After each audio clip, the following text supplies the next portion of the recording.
I think what inspired all of this was really the OG crypto, which is Bitcoin. In Bitcoin, we do proof of work.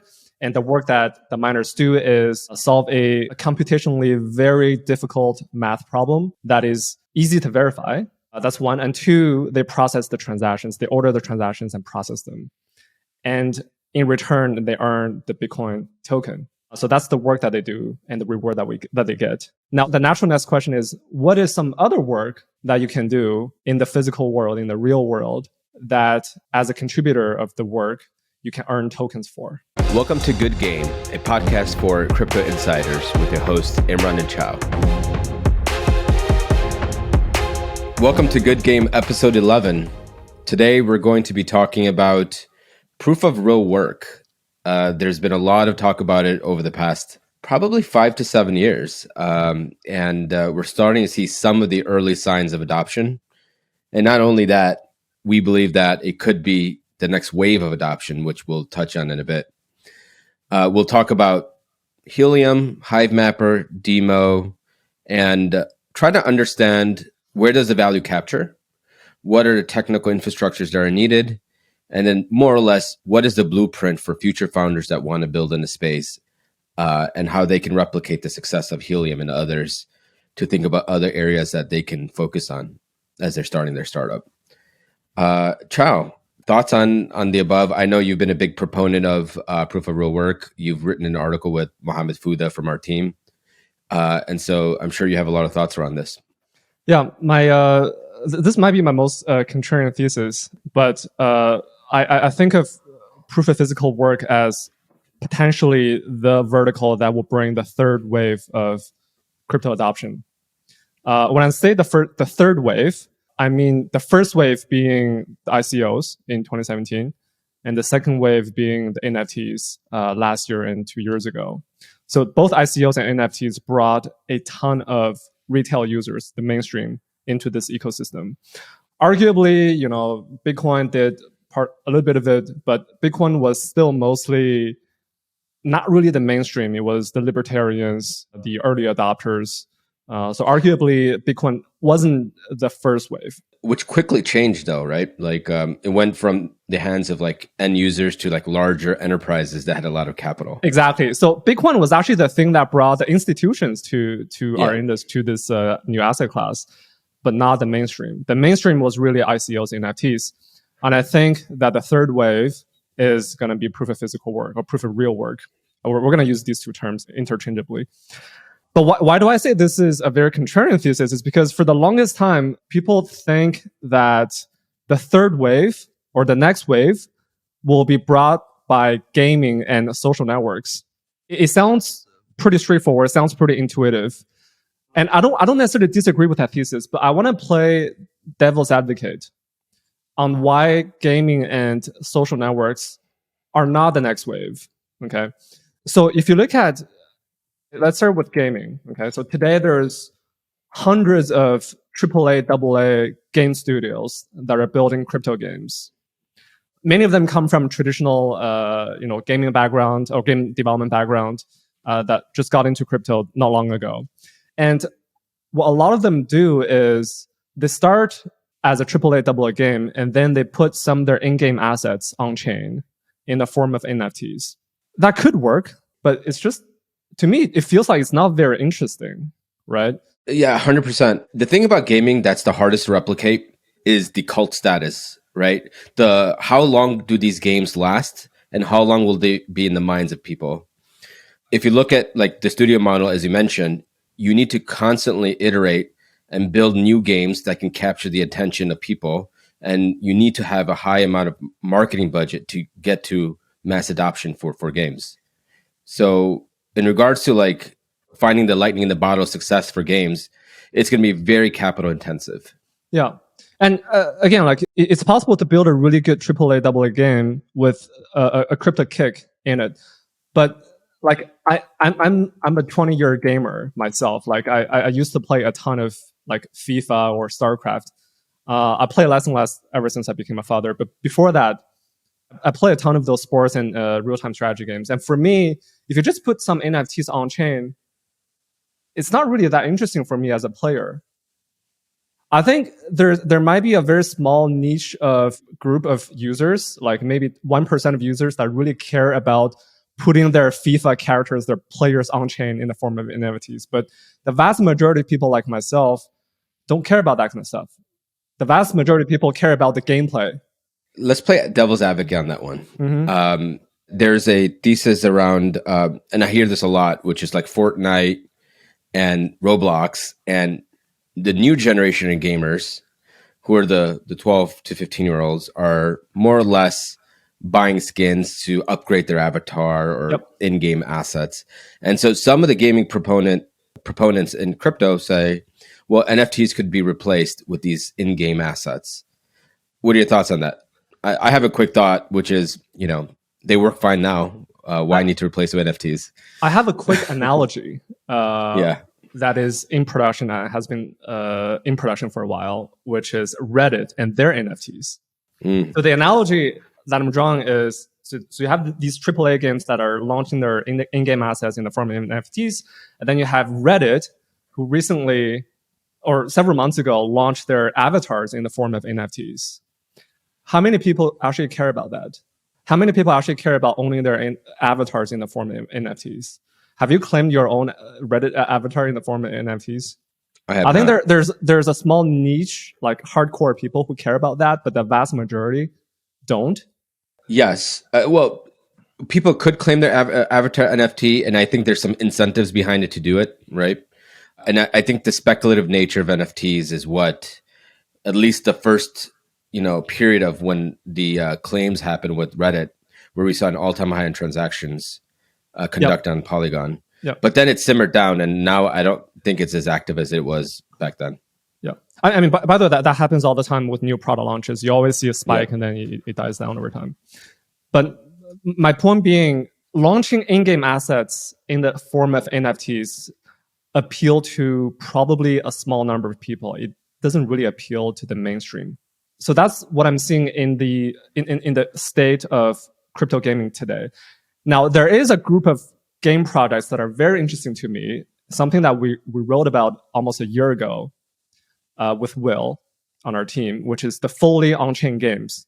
Okay, so these are the games that put, number one, all the on-chain states, and number two, all the on-chain logic, all the game logic and states on-chain.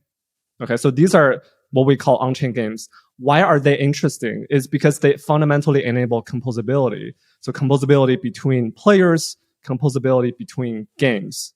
What gave us this idea was really DeFi Summer 2020, because DeFi Summer was, in fact, the first mass adopted crypto game. You have all these people around the world playing this one speculative game. And within this game, there's several types of composability going on. One is the protocols built on top of each other. That's the composability between the sub games. And then there's players building bots to trade those assets. And that's the composability between the player and the protocol, between the player and the game. So DeFi Summer was actually the first fully on-chain game. This is what inspired us to start thinking about fully on-chain games. So for me, fully on-chain games are very interesting, are fundamentally interesting because they enable new behaviors. That's the composability between players and between games. However, there is a problem with fully on-chain games. And that is the fact that today the blockchains are simply not scalable enough. So back to napkin calculation. If you Google the top Web2 games, AAA games in the world right now, and you look at their daily active users, the top games today, they have around 100 million daily active users, order of magnitude. So let's assume that each player does 100 actions per day, which to me is a fairly conservative estimate. Like you do all these things, you do all these clicks in the AAA game.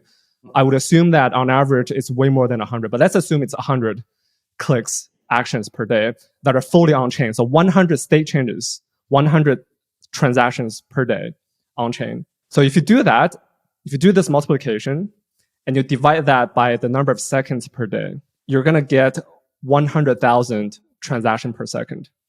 So in other words, if you have a fully on-chain game that's totally mainstream today, that 100 million people play, it requires 100,000 TPS. Name one blockchain that can support that today. Just one game. There is none. One game will clog the entire blockchain.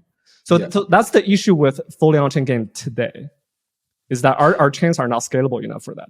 There are some areas of research that are going on, like if you think about Starkware's layer 2, layer 3 system, app chain as a model, right? Roll up as a service. But even then, I feel like that doesn't fully solve the 100,000 transactions per second. That's right.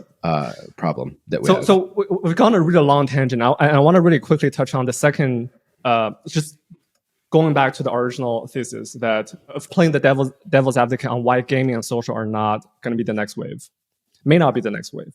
So let's touch on the social aspect, the social networks aspect. Imran, when was the last time you came across a crypto social network and you were like, this is really interesting, instead of like, man, this is just yet another Twitter clone? None so far. None so far. None so far. Because they all look like Twitter and existing Web2 social networks. Yeah. So my issue with that is, like, if you clone Twitter or whatever, I think it's possible to get a decent amount of success. You may be able to really appeal to a small group of users. But there has never been a single case in history where you copy an existing big successful product and achieve mainstream adoption with 6 billion people. Okay, like a world-changing product has to be something that's fundamentally different, that enables fundamentally new behaviors. The next Google will look nothing like Google. The next Facebook will look nothing like Facebook, right? So almost by definition, the first crypto network that will bring this space to the mainstream needs to be something so fundamentally different, so ridiculous, potentially even laughable to a lot of people. They may seem like a total toy. They may seem like a total, like a game or whatever, but it needs to be fundamentally different from existing very successful products. And two, the social networks suffer the same problems that the games suffer, which is scalability of blockchains. In fact, probably orders of magnitude worse, because imagine the amount of messages that we send to each other, that we post on Twitter across 1 billion people. That's even more TPS required for blockchains. Well, let's play devil's advocate on this one too. Sure. Lens protocol, it's fundamentally different, right? There are some that are, client first, that offer an experience that's similar to Twitter, but on the back end, they're essentially building a protocol. And the protocol could be designed in a way where others can build other types of clients that can create different types of experiences for their users. Yep. But the key infrastructure here is like the DID, right? The decentralized identity infrastructure that is providing outside developers to capture this identity data and then build products around it. You have Farcaster and then you have Lens. Lens, interestingly, is going completely decentralized, right? So instead of building a client-first model, they're building a model where they allow any developer to build on all the infrastructure is built out for its users. So users can use any of these clients, sign up, and then they're creating like a user profile, and that user profile could be in an NFT form, and it could be modular, composable, etc. A couple of days ago, I looked at the user count for how many profiles have been created. They hit like 112,000. Not bad. Mm-hmm. And if you look at the growth, it's like growing pretty fast. So the question is, what's driving that growth? And is that going to be the gateway for the third wave that you talked about? Or is it going to be, so. Again, this goes back to the question of, is this enabling fundamentally new behavior? I think the crypto social networks today, they enable fundamentally new behavior for developers. Yes. But not for the consumers yet. That's my issue with the current landscape. And got it. Again, these new clients might appeal to a small group of hardcore people, but I find it very hard for it to go fully mainstream to 6 billion people if you don't enable fundamentally new behavior for consumers. So to summarize, both games and social networks today in crypto suffer these two problems. One is enabling new behavior, and two, the scalability of blockchains. And we spent 15 minutes talking about this because this is very important to our thesis as to why proof of physical work might be the one vertical that will bring crypto to the mainstream. It's because, number one, proof of physical work does enable really interesting new behavior. Okay, so you're going to install a Helium hotspot or install a dash cam in your car to capture road images, right? And while doing that, you can earn tokens. This is fundamentally new. This has never happened before. You can earn tokens immediately in your wallet, and these tokens might appreciate over time. So this is a fundamentally new behavior. And two, all this involves on-chain is transfer of tokens. So it's not that many transactions, and those transactions are not that computationally expensive. So in my mind, today, the blockchains are actually good enough to support this new use case, which basically only involves transactions. So the thesis here fundamentally is, we are beholden to our scaling solutions. And based on that, products that are able to provide value for end users are susceptible to how fast the chain is going to run in terms of transactions. And gaming, social, there isn't anything that's differentiated. And gaming obviously requires high throughput. And right now, proof of physical work could be the right model because technically a lot of it's off-chain, right? Yep. And so like Helium devices are off-chain, Hive Mapper devices are off-chain, and really they use crypto as a way to record collection of the data and then paying out for that data. That's right. Makes sense to me. And maybe this is probably a good segue into where this is all going and what is proof of physical work. Yeah. We spoke for like 15 minutes, 20 minutes without defining what proof of physical work is. But what is your definition, Imran? I think proof of physical work is pretty much doing verifiable work off-chain, recording it on-chain, and then getting paid in tokens for that. It could be in the form of data. You can contribute in the form of data, which is the most popular way. There are other forms that are coming into light, but I'd say data input is the most important right now. Mm-hmm.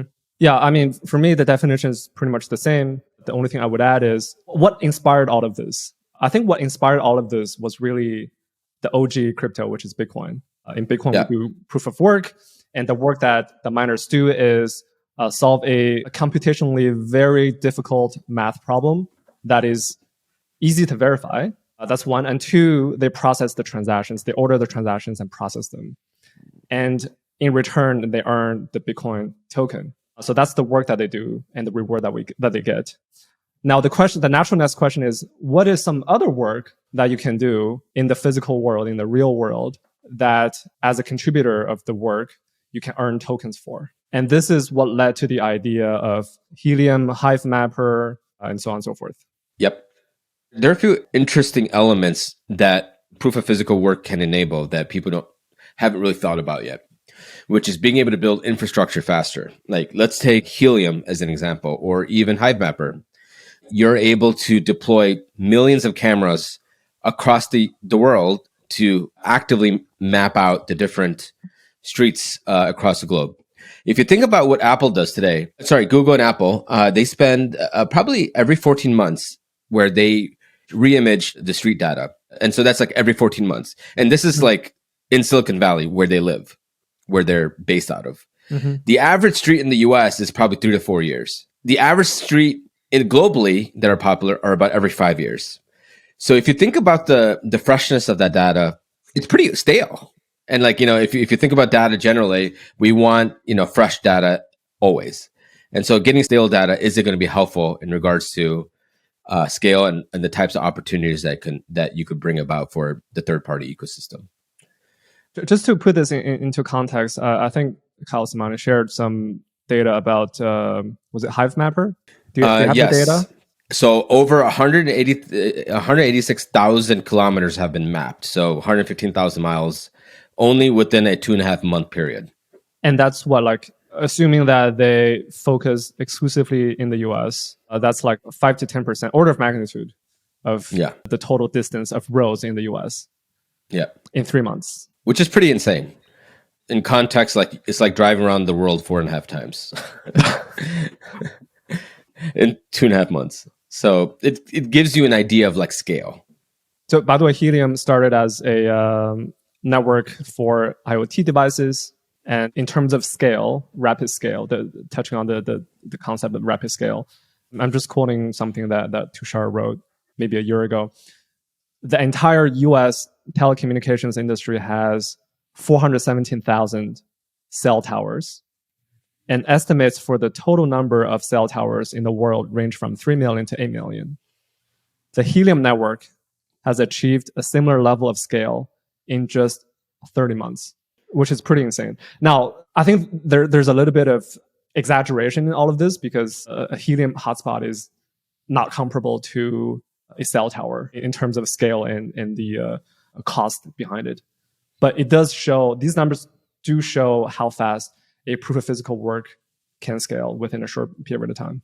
And the level of granularity it can offer is the other thing that these devices can do.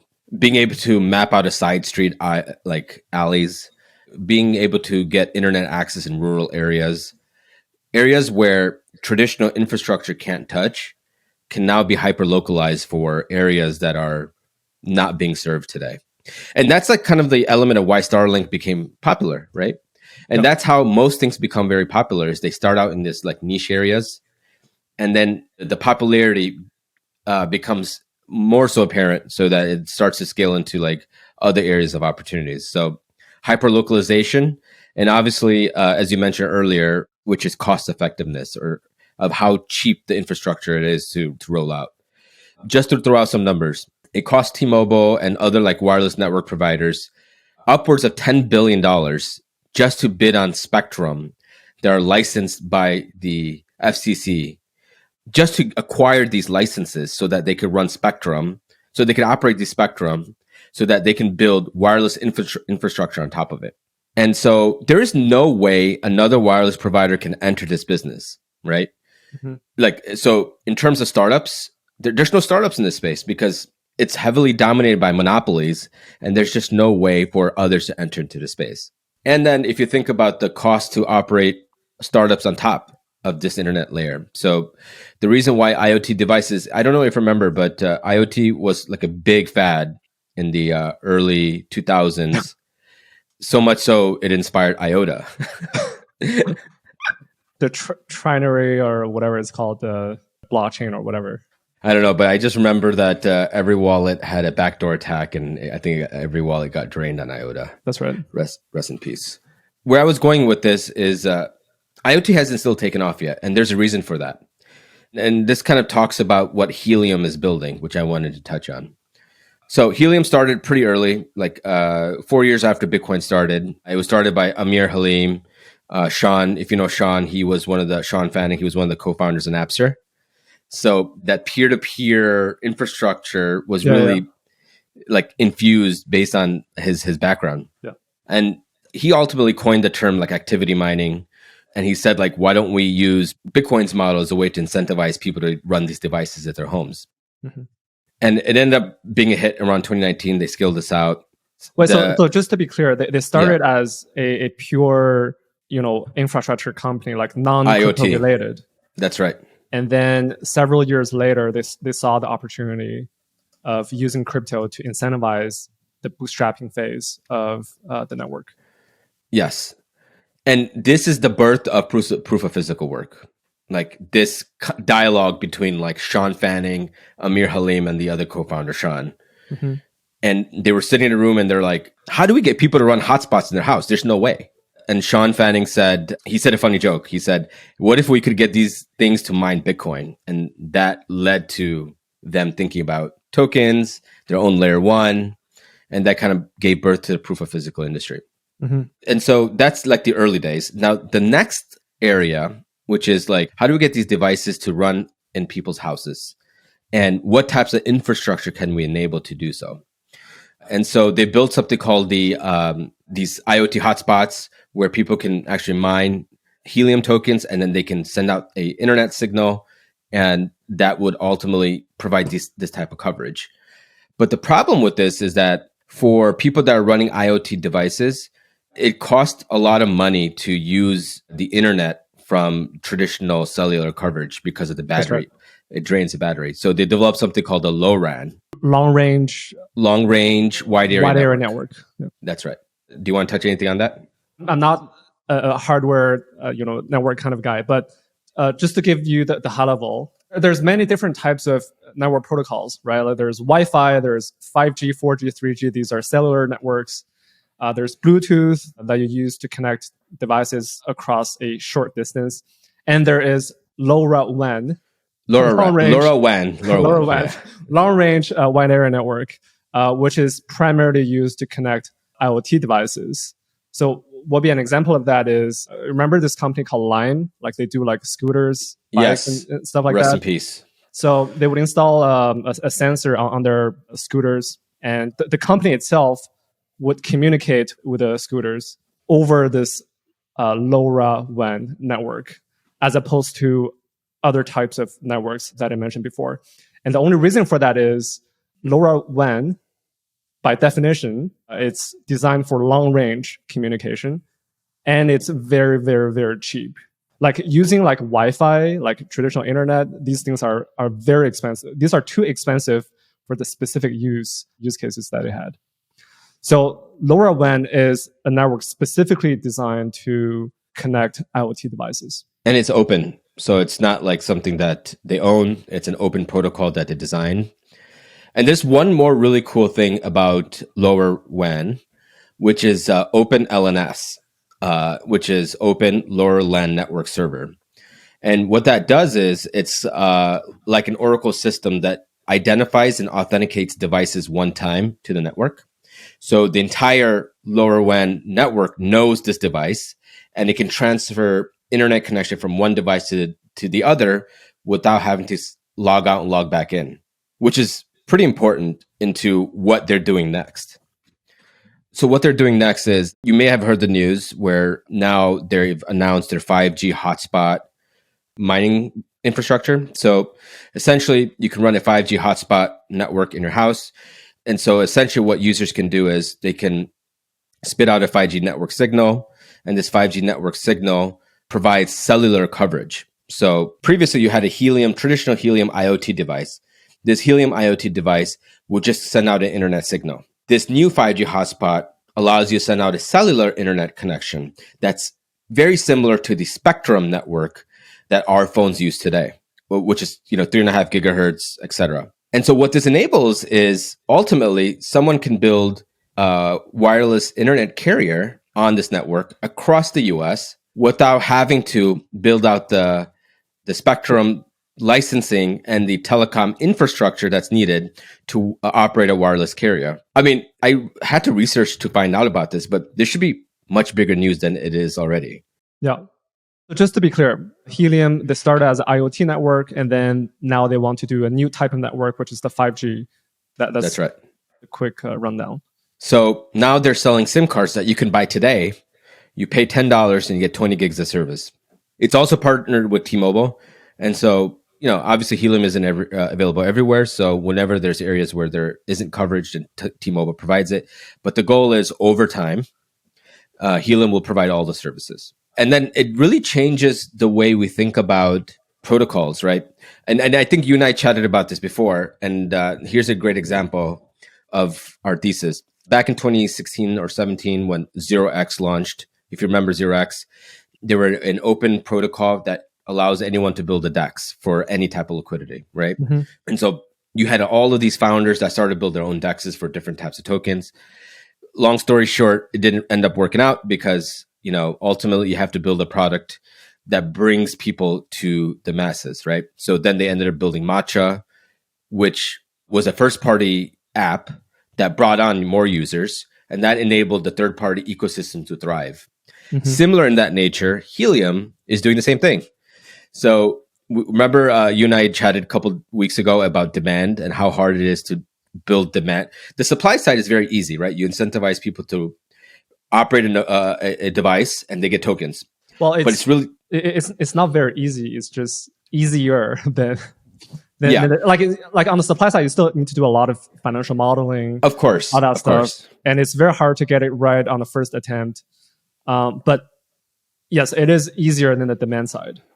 Yeah, and the demand side is where I think every industry in crypto the problem they're facing is the demand side, right? Yeah. So you have token sinks, and you have all these other areas where you could drive more value back to a token. But in case this is not clear, when we say that the supply side and the demand side, the supply means the issuance of tokens, how tokens are minted in proof of physical work, tokens are minted to reward those people who do the work, who contribute work to the network. And the demand side means what can you use the token for? Mm-hmm. Well, in the case of proof of physical work or Helium in particular, you can use tokens to buy network bandwidth. But it doesn't work exactly like that. In the case of Helium, the demand actually comes from burning the tokens, right? So whenever you use the network, you burn tokens. But mathematically, it's pretty much equivalent. So this is what we mean by supply and demand. And just to add to that, on the demand side, it's actually very interesting. If you read Matt Levine's, like his newsletter, Money Stuff, he talked about proof of physical work. And it was pretty funny because I read through it and it pretty much said, yeah, you get people to run these nodes or devices and they get paid in tokens. It's like a giant Ponzi scheme. But the hope is, that more people come than they leave. And then the Ponzi may not be a Ponzi anymore. But then he ended up talking about, like who needs internet access in a rural area? How big of a customer base is that? Yeah. And the demand side has been plagued with like, how is the demand going to come? Where is it going to come? And ultimately, we're giving out too much token and there's not enough people that are going to use the network. Yeah, but like the demand for Helium in rural areas, that's not the market that Helium is going after from what I see. Like the internet in the rural areas, that's Elon Musk, that's Starlink. That's Starlink. Yeah. Well, I mean, like Helium. Well, Helium was the early days, right? Now I think there's a more concrete plan of where they're going next, with the launch of 5G hotspots to become a cellular provider. They're also launching a couple new networks on top of all of this. So now you have this internet layer that sits on top of the world, right? What can you build on top that can enable new things? Well, you had 5G network for cellular coverage.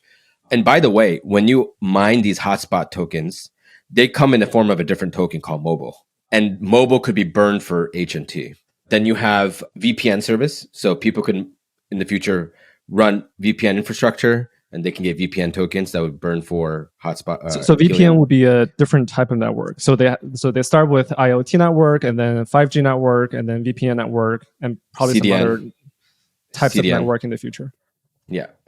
So that gives you a highlight of where demand is coming from, how they think about demand, and how they're going to monetize over time, and how all of this value will accrue to HNT holders. Yeah. There's one more thing they did that I think really changes the narrative of AppChain thesis, which is that they moved out of their own layer 1 and now they're building on Solana, which just got passed not too long ago. Mm-hmm. And the reason for it is a couple of reasons, which I think is going to be very important for future founders that are building in this space. One is they don't have to dedicate developers, hardcore developers, to continue to maintain and manage the layer 1. It frees up incentives so that they can use incentives as a way to spur adoption on the demand side. And 3 is it gives them more emphasis on composability. So they believe like the token in itself could be used on exchanges. Yeah. It could use for DeFi and etc. So those were like the 3 primary reasons why they moved away from their own layer 1 to building on Solana. Yeah. I would say that the primary reason is probably the DeFi part, is that people, when the moment they earn tokens, they can sell it, and vice versa. This is somewhat different topic, but the integration with existing DeFi is one of the key arguments against AppChain, the AppChain thesis. But anyway, we can talk about it on a later episode. I mean, it'd be fun to talk about it now, but yeah, agreed. I just want to touch on the demand side. So when I did the research into Helium, Hivemapper, and even an alliance company called Spexy. By the way, what they do is they use tokens to incentivize like drones, like DJI drone operators, to capture aerial images in order to build a 3D Google Earth kind of product. So when I did research into the demand side for all these different proof of physical work companies, what I realized that, at least in the early days, the demand side mainly comes from enterprises rather than consumers. So for example, as I mentioned before, in the case of Helium, some of the early users of the IoT network are companies like Lime. And in the case of Hivemapper, obviously they try to build this decentralized Google map. And obviously their first customers are the government logistics companies who use that data through an API, who buy that data through an API. And then in the case of Spexy, we know them very well, and their first customers are the local governments who want those 3D aerial images. So I don't know if it's a coincidence, but it's very interesting that the majority of the main proof of physical work products today have enterprises, institutions, governments, rather than consumers as their first customers on the demand side. Whereas the supply side is the individuals, is the consumers, right? Like the individuals like you and me running hotspots, driving a car, or operating a drone. So this two-sided network, at least in the early stage, seems to be a two-sided network where the supply side is consumers and the demand side is enterprises. I think there's a reason for that. And I think it's primarily like, what product can you build that can be bundled in a way that can offer like a great service and discounts in a way that's going to keep them using your product from a monetization perspective. And so you're starting to see this starting to come into fruition where Helium is creating its own demand, first party demand, by building out its own cellular network, right? Its own like cell phone service, Helium cell phone service. And so I do think now that's changing, and that's going to change by what services that it can offer to its consumers. Can it be packaged in a consumerized way where they can start to sell the service and start to retain some value from that perspective, which I think is the right way. You saw Xerox, as I mentioned earlier, Xerox did this with Xerox protocol, now Matcha. You're seeing other protocols like Farcaster that build out its own protocol, but now it's building out its own client. So I do think there is a first-party strategy that's important for the protocol to thrive in the long run. Yeah. Speaking of that, there is a very interesting thing to note, which is that obviously when you operate a proof of physical network, there is some hardware that's involved. So in the case of Helium, it's hotspots. In the case of Spexy, it's the drones. In the case of HiveMapper, it's the dash cam, it's the cameras. And interestingly enough, all of them, except for Spexy, most of them start with a first-party built hardware. So they all start building their own hardware or working with a very close partners to build the hardware in order to have full control over the standardization of the hardware. You don't want to allow any random hardware to participate in the network, right? Because that will, first, it may not just work, until you might disrupt the network. It's like, in the case of Bitcoin mining, you don't want to, not every type of hardware will work for Bitcoin mining. Okay, so they all start with first-party hardware, but at some point with Helium, and this was the Helium HIP 19, Helium Improvement Proposal 19, where they allowed third-party hardware manufacturers to produce hardware and to participate in the network. So they whitelisted maybe 20, 30 third-party hardware providers to participate in the network. And it turns out that this transition from first-party hardware to third-party hardware is the single most important thing that they've done in terms of increasing the coverage, global coverage for the network.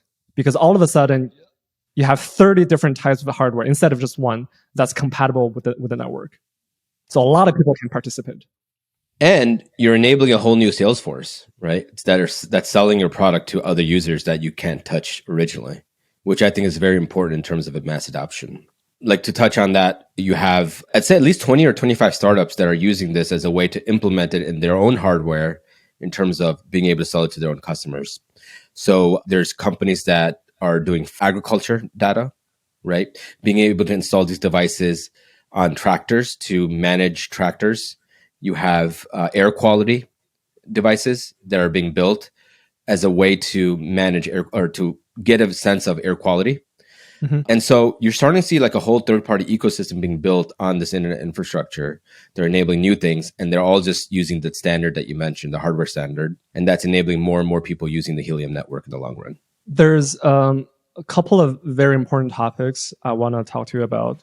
One is, we've talked about all these different networks, but we haven't really answered the question of why do we want to use tokens in bootstrapping these networks? Because for the longest time, for the past 10 years, most projects that did involve a token turn out to be ones that actually never needed a token. tokens turn out to be just a way for them to monetize their work, but it was never absolutely necessary for the network itself. So I really want to talk to you about this. So Imran, what do you think? Why are tokens so important? Because you and I have been critiques of the use of tokens in the vast majority of early stage crypto projects. But my view is that for proof of physical work projects, tokens are actually absolutely necessary. In fact, they're part of the product itself. They are the product. And it's absolutely paramount to prioritize token design over everything else. So why do we use tokens in proof of physical work? I'm going to point to the interview link that you sent me of there was a proof of physical panel, and Ariel, who's the founder of HiveMapper, said this very clearly, and I think it put into all perspective. First is like, if you look at Waze as an example, Waze, people contribute to the Waze network. They provide like crowdsourced data so people can see, if there's a cop ahead of time or if there's an accident, et cetera. And so people are already actively contributing to this network. And people are doing this just because they want to help others out, right? There isn't no other way. And what ended up happening was he gave this clear example of when Waze got acquired by Google, the people that contributed to the network didn't get anything in return. It was primarily the developers that built the product. And so you have this clear incentive misalignment where the developers are getting paid for the work of all the work that contributors are doing. That's like one, right? Two is being able to get freshness of that data in a way that creates clear incentive alignment, and using crypto as a ledger to make the payments is probably the best use case, right? So being able to track the contribution work for the end user and then being able to facilitate the payments for the end user makes a lot of sense. And the final point is, like, if the network grows because of the support that they're offering, then why not be rewarded for it in the long run? Another example I'll give you is that HiveMapper actually used cash to pay their users.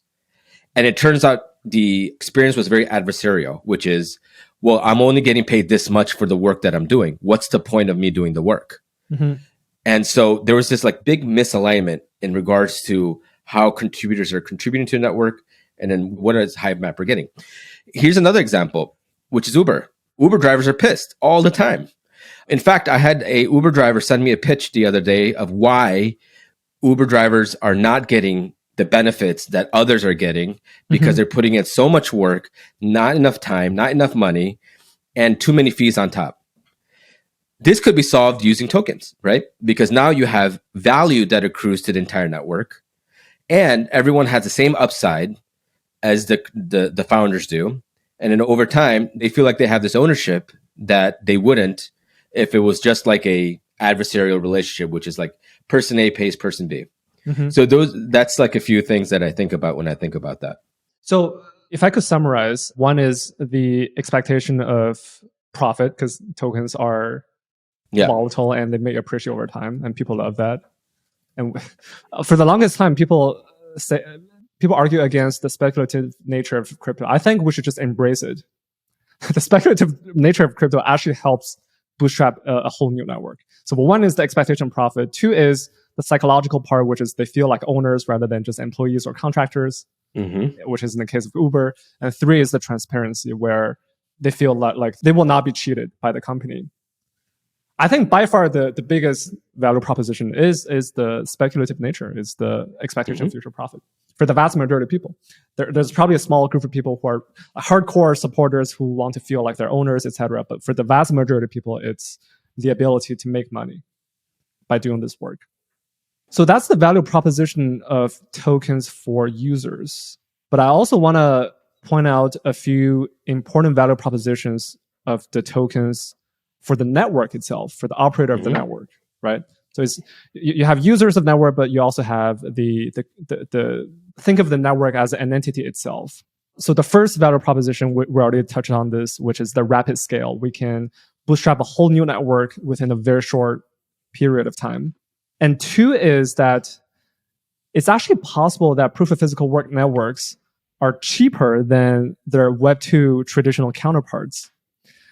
And the reason why I say that is because when you install a dashcam to participate in the HiveMapper network, for example, you don't need to buy a car in order to participate in the network and earn tokens. You probably are someone who already own a car, and all you do is to install a dash cam. And you're probably already driving around. You don't drive for the sake of earning tokens. You're already driving around to, go grocery shopping or whatever. So this upfront cost is basically taken care of. Yep. You don't need to pay anything upfront. You're already a driver. You're already driving. It's passive. So in the case of Google Map, for example, is the total opposite. Google needs to spend all that money to buy cars and to install cameras and to hire drivers to drive around specifically for mapping out the world, the roads. So Google actually incurs a very high upfront cost. And the situation is the same for Helium, for example. So when you are a network operator, a traditional network operator, you need to build all these towers. You need to invest a ton of money into owning the land, the real estate, and all that stuff. But as an operator in the Helium network, chances are you are already a owner of a piece of land or you're a renter. So that cost is taken care of. So you're not paying anything extra to be a Helium operator. So that upfront cost is also taken care of in the case of Helium. So in both cases, and this is probably true in the case of Spexia as well. And Demo. The DJI, you already own the DJI. You're not buying DJI for the sake of earning tokens in the Spexia network. So in all these cases, the upfront capital expenditure cost has been made. You're not incurring any new costs. And that's why proof of physical work can actually be cheaper than the traditional networks. And even if there's an upfront cost, that the payback period on that is relatively low compared to anything else. And so I've seen users buy multiple devices as a way to kind of scale out how they want to react to these types of token incentives. And so what would a world look like in the future? Could like Uber drivers all automatically, if Uber drivers are classified as, drivers for Uber because of the lawsuits that they have coming, could Uber use this as a way to monetize future drivers in the long run? You never know. It's a very interesting concept of mass adoption using large networks and then being able to accumulate these tokens in a way that could benefit a larger enterprise. Imran, the final topic I want to talk to you about is, I guess, for future founders that want to build in this space. So this proof of physical work, this particular vertical is very special because it requires a combination of domain expertise in two different areas. One is crypto, and two is some kind of domain expertise in the traditional like networking or data or whatever, right? And by the way, some of the most interesting innovations throughout history of humanity comes from the cross-pollination of two seemingly uncorrelated independent fields. And this is the case for proof of physical work. But as a result, this creates challenges for founders because you need expertise in two different domains. And so I want to talk to you about some of the lessons we could learn from existing experiments like Helium so that future founders can learn from it. What do you think? What are some of the lessons you've seen that can be helpful for future founders? I think the first is this is a long journey. It's a very long journey. Like if you think about Helium as an example, Amir started this around 2014, and it's almost like 9 years now as an example.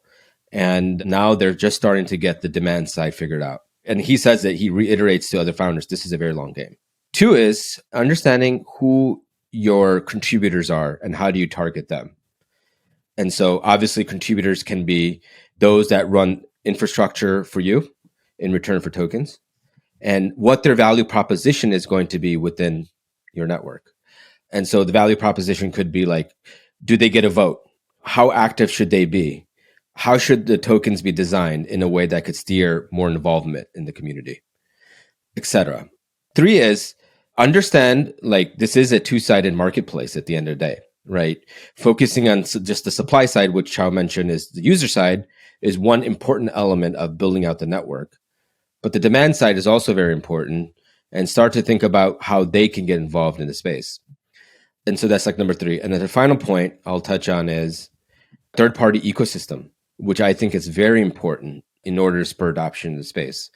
Helium, Demo, HiveMapper, they're all thinking about how developers can use their networks in a way that can build really cool stuff that could bring in more adoption to the space. And so those are like the four things that I think about if we want to think of like the blueprint for proof of physical work. I mean, there are many more, but like those are the four that I think about. Just to touch on your last point, the third-party ecosystem, again, going back to the history of some of the existing proof of physical network projects, it's something that you probably don't want to spend too much time at the outset of the project. It's something that you should start thinking about once you have a critical mass of users. Like initially, you still want to own everything in order to move fast and experiment fast and fail fast. But at some point, you want to involve like the third-party manufacturers, third-party developers, etc. But that comes at a later stage. And I think one more, like I wouldn't say mistake, but like that I think Helium made early on was like focusing too much on a token and giving out too much incentives, right? Yep. When there wasn't enough demand to match the supply that was available.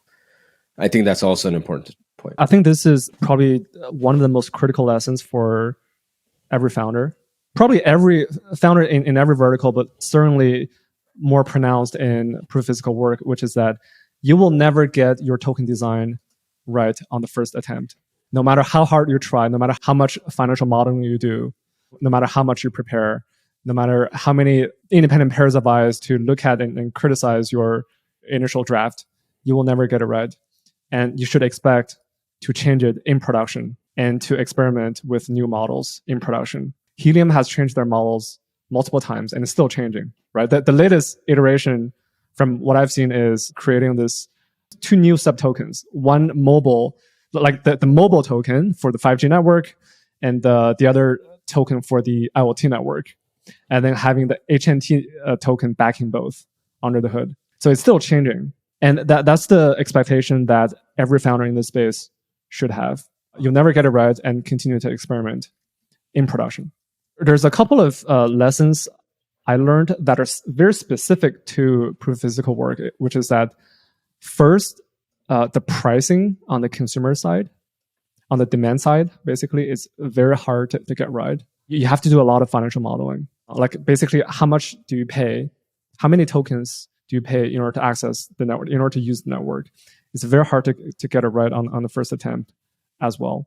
This has been the case with Helium, and probably many other proof of physical network projects are facing the same challenge. And two is that onboarding users into this system, into our network, can be a challenge. So for example, like when you install a dash cam, where do you position dash cam? How do you install it? That kind of stuff might be really simple for you as a founder because you think about it all day, every day. But for a mainstream user, they need clear instructions. It might not be totally clear to them. They need very clear instructions on how to install the hardware. I think this is a fairly easy problem to solve, but it's something that people should keep in mind. I want to touch on the cost for a second, your first point that you just mentioned. I wanted to throw this out earlier, but I just remembered. The cost is pretty insane in terms of like, if you think about what T-Mobile offers versus Helium, this is just a pure example of like how much there's a cost benefit to consumers or enterprise. Like an example is like T-Mobile offers a eSIM card, 5 gigs for $20, whereas you could get the same amount for $20, you can get 10 gigs. So you can get double the internet for the same cost. So that gives you I just want to throw out an example of how much there is a cost benefit by running a decentralized infrastructure using proof of physical work and how that could be competitive against larger enterprises that you're competing with in the long run. Yeah. And probably a lot of the cost saving comes from the fact that the incumbent networks or the incumbent companies are they're monopolies or duopolies, and they have a lot of pricing power. So a lot of cost probably just comes from that fact alone. Exactly. Look, I know we touched on a lot with proof of physical work, especially on blueprints of like what a founder should do. What are some areas that you're excited about next? Like, I think there are so much areas where we can use this blueprint as a way to establish new industries. And I know you and Mohammed Fouda wrote an article about this, and maybe we could dive into some of those topics just to see what can be enabled in the future and or inspire future founders to build in these areas. Yeah. I'll throw out a couple from your article, and then we could talk about it. Mhm. One is health data sharing. Mhm. Second is regenerative finance, decentralized energy grid, Mhm. talent marketplace, and decentralized voice over IP. The one that I'm most excited about is health data, but go ahead. That's right. The one I'm personally most excited about is using tokens to incentivize individuals to contribute health data. And the problem that this tries to solve is twofold. One is that today, all of our health data is extremely siloed. So you go to like 10 different doctors, 5 different hospitals. They all own a part of your personal data, health data. But there's no single place where all these data sets are together in one place for scientific research, for drug development. So one of the key impediments to progress in health science and certainly science in general is the lack of data. Mhm. There's just not enough data to do clinical trials, to do research, preliminary research. And we want a central repository of all these data sets so that people can conduct research with statistical significance. So that's the first problem. The second problem is privacy. I think it's possible to leverage technologies like zero knowledge proofs to actually enhance the privacy of your personal data. So right now, like I don't know if you've done like 23andMe. I haven't. You haven't. I'm scared about the data piece. Exactly. So like imagine you give out your genetic data to this one company called 23andMe. The genetic data may not sound that important today, but I am sure that in 10, 20 years, this is going to be the single most important piece of information that anyone can know about you. I don't want a centralized company to own that important of a data set about me. So what I want instead is I contribute data to this distributed ledger, and I have the right to grant access to third-party researchers, and nobody else can use that data. And their work could culminate in more incentives, right? Exactly. And so you're empowering this.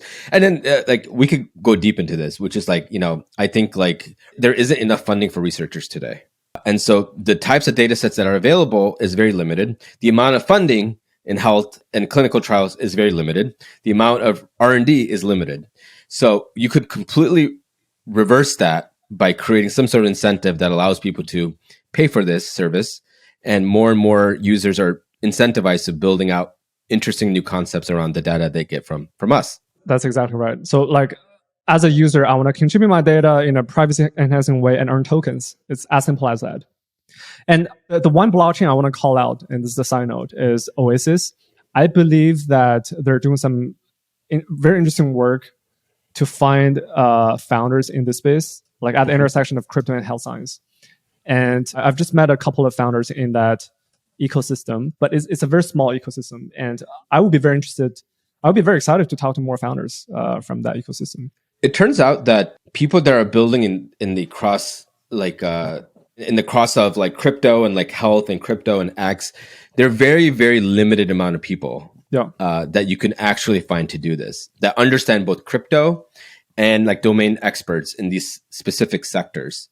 So typically what we recommend is you have 2 or more co-founders, and one of them is a crypto expert and the other one is a expert in the other domain, right? That's right. Health or solar or whatever. And both co-founders are intellectually curious enough in the other and believe enough in the other. And that's how the most interesting things can happen at the Venn diagram of both. Great.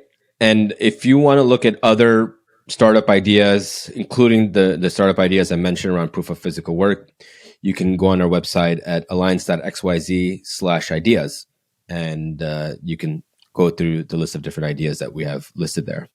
Imran, what are you excited about? What is a new proof of physical work network that you want to see? I think health data was like my number one. Number 2 is energy. Mm-hmm. Obviously, energy, it's a very tough problem to solve. There are a few founders that we're talking to today. But primarily, like if you think about how we consume energy, it's done in a very traditional fashion, right? You have like these large energy providers like ComEd and et cetera that either mine coal mine. They use coal or other types of energy resources, nuclear, etc. And what they do is they distribute that energy through like a power grid, and they have houses that are connected to this power grid, and then they essentially sell energy directly to end consumers.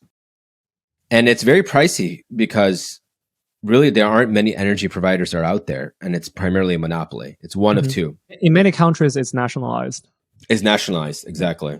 And so that's like one, right? And so there are countries that are out there that are susceptible to what I call like they're susceptible to like natural environment dangers, right? So if something goes wrong, like an example is like Germany, right? A lot of their natural gas comes from Russia, like geopolitically.